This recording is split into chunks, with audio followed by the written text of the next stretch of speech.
जय हिंद विद्यार्थियों, कैसे हैं आप? आशा करते हैं ठीक ठाक होंगे आप। आज हम लोग क्या करेंगे, कक्षा 10 का देखेंगे अगला चैप्टर। प्रकाश के बाद जो चैप्टर चालू होता है वो है विद्युत ना। विद्युत क्या होता है, विद्युत के बारे में जानकारी लेंगे। विद्युत क्या होता है, विद्युत विद्युत क्या होता है। ये चैप्टर जो होता है इसमें से न्यूमेरिकल्स आते हैं। न्यूमेरिकल की दृष्टि से अच्छा चैप्टर है ये, और चीज़ों को देखेंगे तो बहुत अच्छी तरह से समझ में आएगा। विद्युत क्या होता है, इसका इलेक्ट्रिक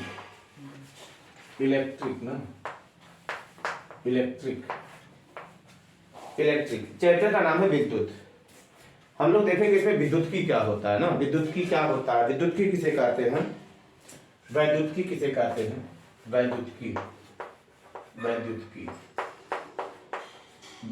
की क्या होता है। इसमें बढ़िया चीज है। वैद्युत की क्या होता है, इलेक्ट्रिसिटी इसको बोलते हैं। इलेक्ट्रिसिटी क्या होता है ना, इलेक्ट्रिसिटी। वैद्युत की क्या होता है, वैद्युत की जानते हो, कभी देखे हो क्या नाम होता है। कंघी ले करके कभी बाल में रगड़ने के बाद क्या करते हैं, कागज के पास ले आते हैं, क्या करता है वो, कागज के टुकड़ों को क्या करता है, अपनी तरफ क्या कर लेता है, वो खींच लेता है। नहीं, वो जो खींच लेता है, क्यों खींच लेता है, क्योंकि जब हम लोग क्या करते हैं, इसको क्या नाम होता है, जब कंघी को या फिर पेन को क्या करते हैं, बाल में रगड़ते हैं, रगड़ने के बाद क्या होता है, वो जो कंघी होता है वो क्या होता है, चार्ज हो जाता है।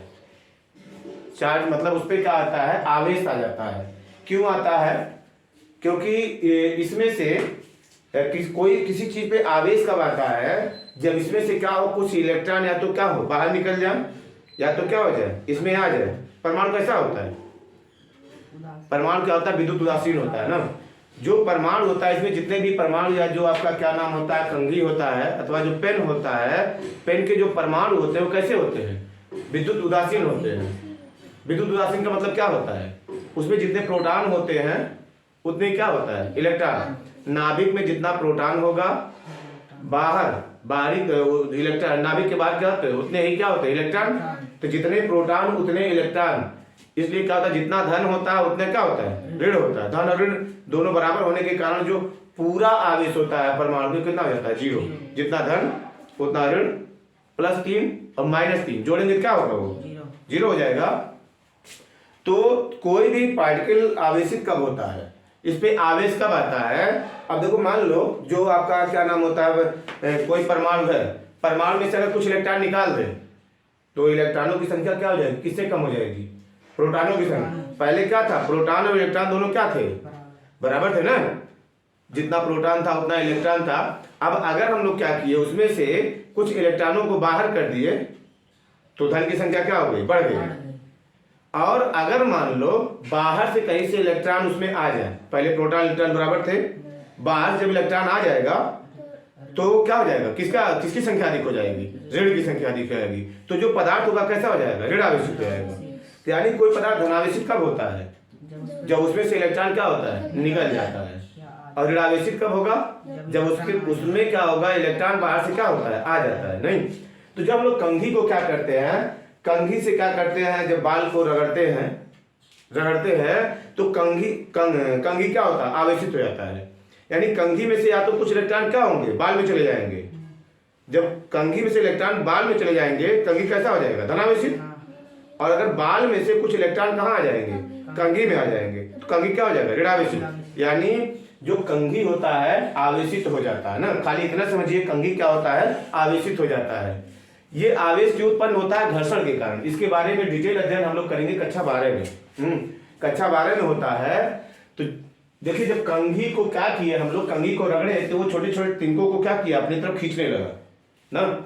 इसी को हम लोग, वो जो खींचने लगता है उसी को हम लोग क्या कहते हैं, वैद्युत की कहते हैं। नहीं, तो वैद्युत की का परिभाषा क्या लिखोगे, वैद्युत की क्या होता है, वैद्युत की का परिभाषा क्या होगा, क्या लिखेंगे, किसी पदार्थ द्वारा हल्के पदार्थों को अपनी ओर आकर्षित करने का जो गुण होता है, किसी पदार्थ में हल्के पदार्थों को अपनी ओर आकर्षित करने का जो गुण होता है उसे हम लोग क्या कहेंगे, वैद्युत की कहते हैं। नहीं, वही क्या हो जाएगा, वो वैद्युतिकी होता है। किसी पदार्थ द्वारा हल्के पदार्थों को, हल्के कणों को अपनी तरफ आकर्षित करने का जो गुण होता है उसे हम लोग क्या कहेंगे? वैद्युतिकी कहेंगे। रहेगा दिमाग में ना? वैद्युतिकी होता है। उसके बाद क्या होता है? आवेश ना। आवेश किसे कहते हैं? या आवेशित वस्तु किसे कहेंगे? पहले आवेश समझो। आवेश क्या होता है? आवेश, आवेश क्या होता है? आवेश को हम लोग ध्यान में रखेंगे। इसके बारे में हमको ऊपरी कक्षाओं में ज्यादा पढ़ना है। खाली इतना जानिए आप कि आवेश क्या होता है। चार्ज किसे कहते हैं हम लोग? किसी वस्तु का वह गुण जिसके कारण वो क्या करता है? वैद्युत गुण अथवा चुंबकीय गुण प्रदर्शित करता है। वैद्युत का गुण प्रदर्शित करा या चुंबक का गुण, चुंबकीय गुण को क्या करे? प्रदर्शित करे। चुंबकीय गुण प्रदर्शित करता है। चुंबकीय गुण प्रदर्शित करता है गुण ना। उस किसी वस्तु का वह गुण या किसी पदार्थ का वह गुण जिसके कारण वह वैद्युत गुण, वैद्युत का गुण अथवा चुंबकीय गुण को प्रदर्शित करता है, उसी गुण को हम लोग क्या कहेंगे? आवेश। आवेश कहते हैं। नहीं, जिस गुण के कारण उसमें कौन सा गुण आ जाए? वैद्युत का गुण आ जाए या चुंबकीय गुण आ जाए, उसी गुण को ही हम लोग क्या कहेंगे? आवेश कहते हैं। आवेश उत्पन्न क्यों होता है? अभी बताया है क्यों उत्पन्न होता है आवेश। आवेश क्यों उत्पन्न होता है? किसी पदार्थ में या तो इलेक्ट्रॉन बाहर चले जाए या तो उस पदार्थ में क्या हो? इलेक्ट्रॉन आ जाए ना, तब वो पदार्थ क्या होगा? आवेशित होगा ना, तब उस पदार्थ में आवेश आता है ना। जो आवेश होता है कई प्रकार का होता है? दो प्रकार का। आवेश कई प्रकार का? दो प्रकार का होता है। पहला होता है धनावेश और दूसरा क्या होता है? ऋण आवेश होता है ना, नेगेटिव चार्ज होता है। धन आवेश और ऋण आवेश। धन आवेश कब आएगा? जब इलेक्ट्रॉन निकल जाएगा। ऋण आवेश कब आएगा? जब इलेक्ट्रॉन आ जाएगा। नहीं, तो धन आवेश और ऋण आवेश क्यों उत्पन्न होता है ये इस तरह से आप जान जाओगे कि इलेक्ट्रॉनों के कारण होता है ना। तो ये वैद्युतिकी समझ में आया, आवेश समझ में आया आपको। आवेश समझ जाएंगे ना, वैद्युतिकी क्या होगा, आवेश क्या होगा। उसके बाद आता है कि वैद्युत धारा क्या होता है ना। देखिए, वैद्युत परिपथ पहले समझो। देखिए, इसके आगे हम लोग देखेंगे वैद्युत परिपथ क्या होता है। वैद्युत परिपथ। वैद्युत परिपथ, इलेक्ट्रिक सर्किट के हम लोग किसे कहते हैं ना? इलेक्ट्रिकल सर्किट किसे कहते हैं? इलेक्ट्रिकल सर्किट ना, इलेक्ट्रिकल सर्किट।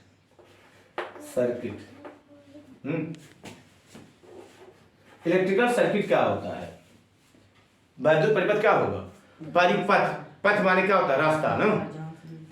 देखो, वैद्युत परिपथ किसे कहते हैं? जिस पथ से होकर के विद्युत धारा क्या होती है? बहती है। या कोई आवेश जिस पथ से होकर के कोई आवेश क्या करेगा? गमन करेगा। जिस पथ से होकर कोई आवेश जाएगा उसी पथ को हम लोग क्या करेंगे? वैद्युत परिपथ। जिस पथ से होकर विद्युत धारा बहती है उसी परिपथ को हम लोग क्या कहेंगे? वैद्युत परिपथ कहेंगे ना।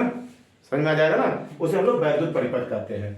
वैद्युत परिपथ समझने के बाद एक चीज आपको देखना है कि वैद्युत धारा किसे कहते हैं? वैद्युत धारा, इलेक्ट्रिक करंट इसको कहते हैं ना।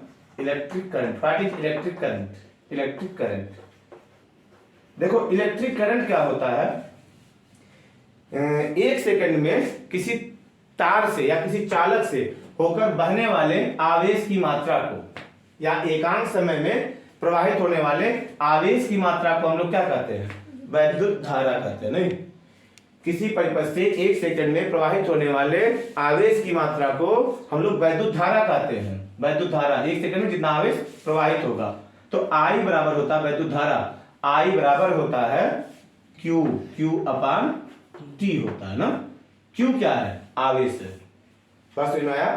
तो I बराबर कितना होता है? Q अपान T होता है। तो ये वैद्युत धारा होता है। वैद्युत धारा ना, वैद्युत धारा का आप परिभाषा कैसे लिखोगे? एक सेकंड में किसी चालक तार से होकर बहने वाली धारा को, समझ जाओगे ना। एक सेकंड से किसी चालक तार से होकर बहने वाली धारा को हम लोग क्या कहेंगे? विद्युत धारा कहते हैं। ये जो विद्युत धारा होता है, विद्युत धारा का मात्रक पूछा जाएगा। मात्रक क्या होता है? मात्रक क्या बनेगा? देखो, आवेश का मात्रक क्या होता है? कूलाम होता है। आवेश का मात्रक कूलाम। समय का मात्रक सेकेंड। तो इसका मात्रक हो जाएगा कूलाम प्रति सेकेंड ना, कूलाम प्रति सेकेंड, या इसको हम लोग क्या कहते हैं, एम्पियर, एम्पियर कहते हैं ना, एम्पियर, कूलाम प्रति सेकेंड या एम्पियर कहा जाता है। तो आई बराबर होता है क्यू अपॉन टी। अब देखो क्यू बराबर कितना होता है, क्यू बराबर कितना होता है, क्यू बराबर होता है एन इंटू ई, एन इंटू ई। एन क्या है, इलेक्ट्रॉनों की संख्या होता है, एन इलेक्ट्रॉनों की संख्या है, इलेक्ट्रॉनों की संख्या है, इलेक्ट्रॉनों की संख्या है, समझ जाओगे। और ई क्या होता है, इलेक्ट्रॉन का आवेश, एक इलेक्ट्रॉन पर आवेश, एक इलेक्ट्रॉन पर आवेश होता है, आएगा समझ में, एक इलेक्ट्रॉन पर आवेश होता है। ई बराबर कितना होता है, 1.6 गुणे 10 घात माइनस 19 कूलाम होता है। नहीं, एक इलेक्ट्रॉन पे कितना आवेश होता है, 1.6 गुणे 10 घात माइनस 19 कूलाम होता है ना। तो ये फार्मूला आप याद रखोगे, क्यू बराबर होता है एन ई, इसलिए जो करंट हो, करंट आई बराबर क्या लिख सकते हो, क्यू की जगह क्या लिख देंगे हम लोग, एन ई। तो एन ई अपान कितना हो जाएगा, टी ना, इतना एम्पियर हो जाएगा। ये बात समझ में आया, इतनी चीज समझ में आ गया ना कि विद्युत क्या होता है ना, आवेश क्या होता है, आवेश कई प्रकार के होते हैं, वैद्युत परिपथ क्या होता है, वैद्युत परिपथ क्या होगा, जिस पथ से होकर के क्या होती है, विद्युत धारा प्रवाहित होती है, अब आती है नहीं, जिस पथ से होकर के या जिस चालक से होकर के विद्युत धारा बहेगी उसे चालक को हम लोग क्या कहेंगे, वैद्युत परिपथ कहेंगे। विद्युत धारा क्या होता है, 1 सेकंड में बहने वाली धारा को, फिर चालक तार से 1 सेकंड में बहने वाली धारा को हम लोग क्या कहेंगे, विद्युत धारा कहते हैं ना। विद्युत धारा आई बराबर कितना होता है, क्यू अपान टी होता है, क्यू अपान टी होता है। इसका मात्रक क्यू क्या होता है, आवेश होता है, टी क्या होता है, समय होता है, क्यू क्या है, आवेश है, मात्रक क्या हो जाएगा, कूलाम प्रति सेकेंड हो जाएगा, या इसको हम लोग क्या कहेंगे, एम्पियर कहते हैं। एक चीज और आपसे पूछा जाता है कि एक एम्पियर का परिभाषा क्या होता है ना, एक एम्पियर विद्युत धारा क्या होती है, देखो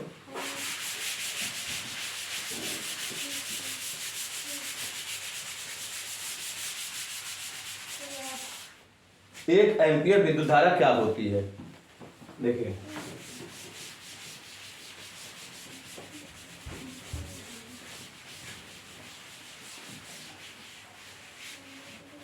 देखो एक एम्पियर विद्युत धारा क्या होती है, आपसे पूछा जाएगा, प्रश्न पूछा जाएगा, प्रश्न एक एम्पियर विद्युत धारा किसे कहते हैं, एक एम्पियर, एम्पियर विद्युत धारा किसे कहते हैं, विद्युत धारा किसे कहते हैं ना। अगर मान लो आपसे ये पूछा जाए, और पूछा जाता है, इसका डेफिनेशन खूब पूछा जाता है, बढ़िया चीज है ये, किसे कहते हैं, किसे कहते हैं। तो इसका देखो, अब चूंकि क्या होता है, आंसर में क्या लिखोगे, आंसर क्या आपका हो जाएगा, चूंकि क्या होता है, आई बराबर कितना होता है, क्यू अपन टी, ये क्या हो जाएगा, एम्पियर, कितना एम्पियर होगा, एम्पियर, आई का हो जाएगा क्यू बाई टी होगा, इतना एम्पियर। अब अगर हम लोग क्या करें, यदि क्या कर रहे हैं हम लोग, Q बराबर कितना ले लें, Q बराबर 1 कूलाम ले लें, समझ में आया, Q बराबर 1 कूलाम ले लें, T बराबर कितना ले लें, 1 सेकेंड ले लें ना, 1 सेकेंड ले लें, तो I बराबर कितना हो जाएगा, I बराबर Q बराबर कितना लिया 1, और नीचे भी कितना हो जाएगा 1, इतना क्या एम्पियर, एम्पियर, तो बराबर कितना हो जाएगा 1 एम्पियर हो जाएगा ना, एम्पियर। अब देखो इसका परिभाषा हम लोग कैसे बताएंगे, एक एम्पियर का परिभाषा कैसे बताएंगे हम लोग, है कुछ दिमाग में। एक एम्पियर का परिभाषा क्या होगा, यदि किसी चालक तार से, यदि किसी चालक तार में 1 सेकंड में, यदि किसी चालक तार में 1 सेकंड में कितना आवेश प्रवाहित हो, 1 कूलाम ना। यदि किसी चालक तार से या तार से होकर 1 सेकंड में 1 कूलाम आवेश प्रवाहित होता है, तो उस तार में बहने वाली धारा कितनी होगी, 1 एम्पियर होगी, आएगा समझ में ना। यदि किसी चालक तार से 1 सेकंड में 1 कूलाम आवेश प्रवाहित होता है, तो उस चालक तार से बहने वाली धारा कितनी होगी, 1 एम्पियर। इसको रखने की जरूरत नहीं है, आप जैसे मन तैसे बोल दो, क्या होता है कि चालक तार से अगर 1 कूलाम आवेश 1 सेकंड में प्रवाहित होता है तो भी धारा कितनी होगी? 1 एम्पियर होगी। इसको अपने हिसाब से आपको लिखना रहेगा। तो इस तरह से ये हो जाता है आपका 1 एम्पियर करंट क्या होती है ना।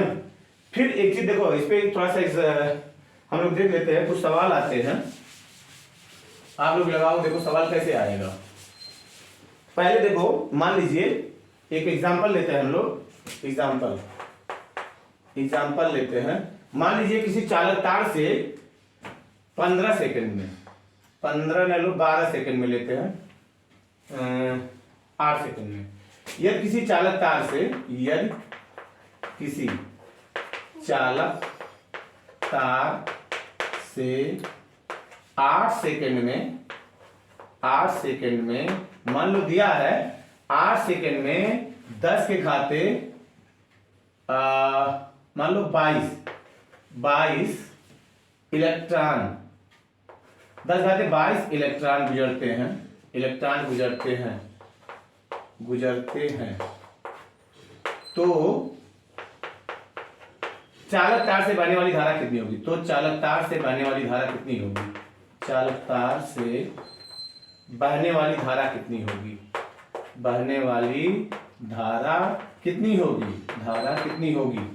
चलो देखो, अब इसको क्या करेंगे हम लोग, देखो क्या करेंगे, आई बराबर कितना होता है? NE/T, पता है ना, Q बराबर NE होता है, तो चूंकि आई बराबर NE/T होता है, आई बराबर हो जाएगा NE/T। इलेक्ट्रॉनों की संख्या दिया कितना? 10 घाते 22 इलेक्ट्रॉन है, तो 10 के घाते 22 गुणे E का मान कितना है? 1.6। E का मान देखो ये है ना, ये तो टाइम है, सेकंड दिया ना, 1.6 गुणे 10 घाते -19 बटे T का मान कितना हो जाएगा? 8 सेकंड। अब देखो 19 में से 22 घटाओ, कितना बचेगा? 3। 19 में 22 जाए कितना बचेगा? 3, घाते घट जाएंगे ना, 1.6 बटे 8 गुणे 10 घाते कितना बचेगा? 3 प्लस ना, बराबर, इसको काटो, 8 दूनी 16, 0.2। अब 0.2, अब 10 घाते 3 है, तो इसको क्या करोगे, जब इसमें गुणा करेंगे तो ये हो जाएगा 2 के आगे का 0, 3 0, 1 दशमलव यहां पे लग जाएगा, बराबर इतना 200 एम्पियर का करंट होगा। बहुत ही बड़ी करंट होगी, बहुत बड़ी करंट बहेगी ना, तो आई का हो जाएगा 200 एम्पियर हो जाएगा। तो लगा लेंगे, ऐसा सवाल रहेगा ना। चलिए ठीक है ना। अब यहां से तो ये तो हो गया आपका विद्युत धारा हो गया। ये पूछा जाता है कि विद्युत धारा जो बहती है, किसी परिपथ में विद्युत धारा बहेगी, उसका मापन कैसे करते हैं हम लोग? विद्युत धारा को किससे मापते हैं? अमीटर से। नहीं, विद्युत धारा को किससे मापेंगे? अमीटर से। तो देखो विद्युत धारा का मापन कैसे किया जाता है।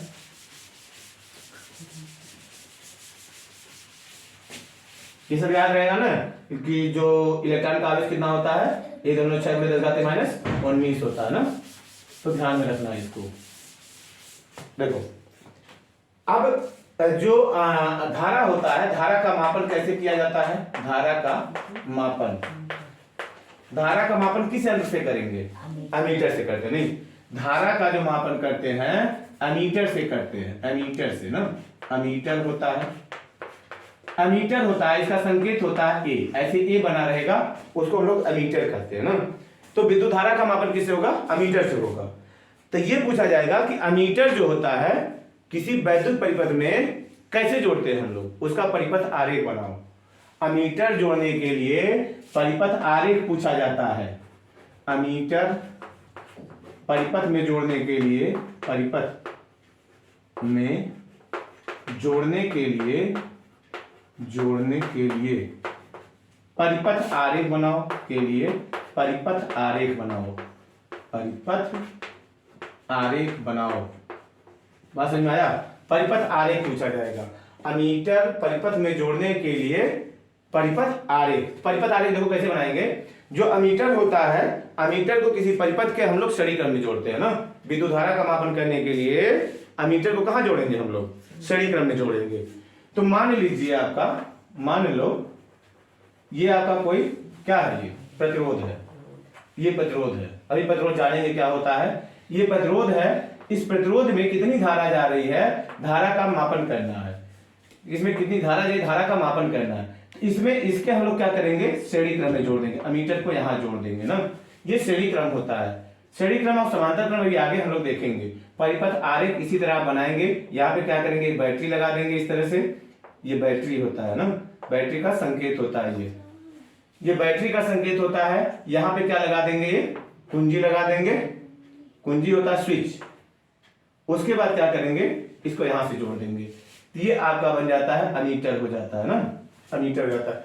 तो परिपथ आरेख आपसे पूछा जाता है कि अमीटर परिपथ में जोड़ने के लिए परिपथ आरेख बनाओ। तो सबसे पहले ये जानेंगे कि विद्युत धारा का मापन किससे होगा, अमीटर से होगा। और अमीटर को किसी परिपथ के हम लोग किस क्रम में जोड़ देते हैं, श्रेणी क्रम में जोड़ देते हैं ना। फिर एक सवाल और देखो, इसको लगाएंगे। सवाल दिया है, आपकी बुक में दिया है, एक सवाल दिया है, लिखा है किसी वैद्युत बल्ब के तंतु से 5.5 एम्पियर विद्युत धारा। देखो एग्जाम्पल आपका दिया है, पेज नंबर आपके एनसीईआरटी किताब में 222 पे लिखा, किसी वैद्युत बल्ब के तंतु में से 0.5 एम्पियर, आई बराबर लिखा है, आई बराबर है 0.5 एम्पियर लिखा है। 0.5 एम्पियर की विद्युत धारा 10 मिनट तक प्रवाहित होती है। टी बराबर लिखा है 10 मिनट, 10 मिनट तक प्रवाहित होती है। विद्युत परिपथ में प्रवाहित विद्युत आवेश की गणना करो, यानी Q का मान आपको बताना, आवेश की गणना करना ना। तो Q का मान बताना, लगाइए कितना होगा, Q का मान कितना होगा। चलो तो क्या करें, अब चूंकि क्या यहाँ T क्या है, मिनट में दिया है, इसको हम लोग किसमें बदल देंगे, सेकंड में। T बराबर 10 मिनट है, T बराबर 10 मिनट है, इसको हम लोग सेकंड में बदल देते हैं। कितने से गुणा कर देंगे, 60 से, बराबर 600 सेकंड हो जाएगा, 600 सेकंड होगा। अब चूंकि I बराबर क्या होता है, Q अपान T। Q का मान कितना, Q का मान नहीं दिया, Q का मान पूछा है। T का मान कितना है 600 और I का मान कितना है 0.5 एम्पियर, बराबर Q अपान हो जाएगा 600। तो इसको इधर कर दो, 6 5 30 और यहाँ पे 3, इतना हो जाएगा, एक अंक पे दशमलव लग जाएगा, बराबर Q। तो इसलिए Q बराबर हो जाएगा, Q बराबर 300 कूलाम, कूलाम होगा ना। धारा का मात्रक होता है एम्पियर, 300 कूलाम होगा, इतना होता है ना। एक कूलाम का भी डिफिनेशन आपसे पूछा जा सकता है। एक कूलाम आवेश क्या होता है, एक कूलाम आवेश ना, एक कूलाम आवेश क्या होता है। एक कूलाम आवेश को हम लोग कैसे निकालेंगे, अब देखो चूंकि I बराबर कितना होता है, Q बाई T। एक कूलाम आवेश क्या होगा, एक कूलाम आवेश, देखिए एक कूलाम आवेश क्या हो जाएगा, Q बराबर कितना हो जाएगा, Q बराबर IT, Q बराबर हो जाएगा IT होगा। I का मान यदि हम लोग कितना ले लें, यदि I बराबर कितना हो जाए 1 एम्पियर और T बराबर कितना हो जाए 1 सेकंड, 1 सेकंड, आई कूलाम होगा ना, कूलाम। तो I बराबर 1 एम्पियर, T बराबर 1 सेकंड, तो Q बराबर कितना हो जाएगा, Q बराबर हो जाएगा 1 गुणे 1 कूलाम, कूलाम होगा, बराबर कितना हो जाएगा 1 कूलाम। एक कूलाम का अगर परिभाषा आपसे पूछा जाएगा क्या बताओगे आप, यदि किसी चालक तार में से 1 सेकंड में 1 एम्पियर की धारा बहे, यदि किसी चालक तार में 1 सेकंड में 1 एम्पियर की धारा बहती है, तो उस तार से प्रवाहित आवेश कितना होगा, 1 कूलाम होगा, याद रहेगा ना। यदि किसी चालक तार में से 1 सेकंड में 1 एम्पियर की धारा बहती है, तो चालक तार से प्रवाहित आवेश की मात्रा कितनी होगी, 1 कूलाम होगी। एक कूलाम का इस तरह से आप डिफिनेशन लिख सकते हो ना। उसके बाद देखिए आपसे पूछा जा सकता है चीज और,